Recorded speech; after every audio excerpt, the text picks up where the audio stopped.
You break your leg, no hospital, no phone, no painkillers, just you. 30,000 years ago, and a group of people who have never heard the word infection. And yet, somehow you survive. The proof is sitting in a museum drawer right now. For most of human history, ancient medicine gets imagined as a coin flip between doing nothing and dying, or chanting over a sick person and dying anyway. That picture is almost entirely wrong. Buried in bones from every inhabited continent is evidence of something much stranger. Successful surgery, functioning dentistry, plant-based medicine, and long-term care for people who, by any modern standard, should not have survived at all. So let's actually walk through what prehistoric medicine looked like, what it could do, and why the primitive people just died myth badly undersells our ancestors. Let's start with the oldest and most contested question. Did ancient humans even understand medicine, or did they just get lucky? The clearest answer comes from something almost nobody thinks to check: dental plaque. At the El Cedron cave site in Spain, researchers analyzing hardened dental calculus from 49,000-year-old Neanderthal teeth found chemical traces of yarrow and chamomile. Both plants are bitter, both are essentially useless as food, and both have well-documented medicinal properties. Since Neanderthals are known to have carried a gene for tasting bitterness strongly, researchers argue they almost certainly weren't eating these plants by accident or for flavor. They were self-medicating. This isn't as strange as it sounds. Chimpanzees, our closest living relatives, do something nearly identical, deliberately swallowing bitter, rough-leafed plants that offer no nutrition but appear to fight intestinal parasites. If our closest cousins do it instinctively, it's not a stretch that Neanderthals, with brains as large as ours, did it deliberately and passed the knowledge on. Now here's where it gets genuinely hard to believe. Ancient humans performed brain surgery. It's called trepanation, cutting, scraping, or drilling a hole directly into a living person's skull. And it is the oldest documented surgical procedure in human history, going back over 10,000 years. More than 1,500 trepanned Neolithic skulls have been found across Europe, Russia, China, and the Americas.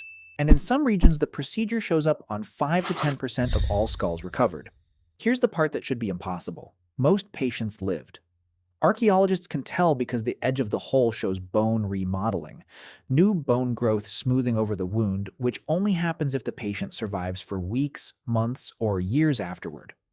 Studies comparing ancient trepanation survival to skull surgeries performed during the American Civil War, with actual metal tools and a basic grasp of anatomy, found the prehistoric survival rates were sometimes just as good and in some regions better. No anesthesia, no sterilization, and people walked away from it, some of them multiple times. If cutting into a skull sounds extreme, consider this. In 2022, archaeologists working in a cave on the island of Borneo uncovered a skeleton missing its lower left leg. Around 31,000 years ago, when this person was a child, someone had surgically removed the limb. Cleanly, precisely, avoiding the major arteries and nerves that would have caused fatal blood loss. The bone had healed and remodeled for 6 to 9 years afterward before the person eventually died in their late teens or early 20s as a fully functioning adult. This single discovery pushed back the earliest known amputation by 24,000 years. Whoever performed it understood human anatomy well enough to avoid killing the patient on the table, and understood infection well enough to keep a wound clean in a tropical rainforest, one of the most bacteria-friendly environments on Earth. Researchers suspect the surgeons used the region's rich plant life to treat the wound, since some local plants are natural antiseptics even today. Teeth were just as fixable.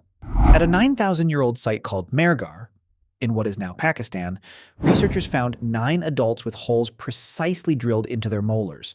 Not after death, but while they were alive, using a bow drill tipped with flint, the exact same tool used to make beads out of stone. The holes show clear signs of healing. And it wasn't a one-off desperate act. It shows up across multiple people in the same community, meaning someone in that group had a specialized skill and a working technique for treating a rotten tooth. Even earlier than that, a 14,000-year-old skeleton from northern Italy shows tool marks inside a cavity, evidence someone was scraping out decayed material with a sharpened stone, essentially performing a filling, thousands of years before the wheel existed.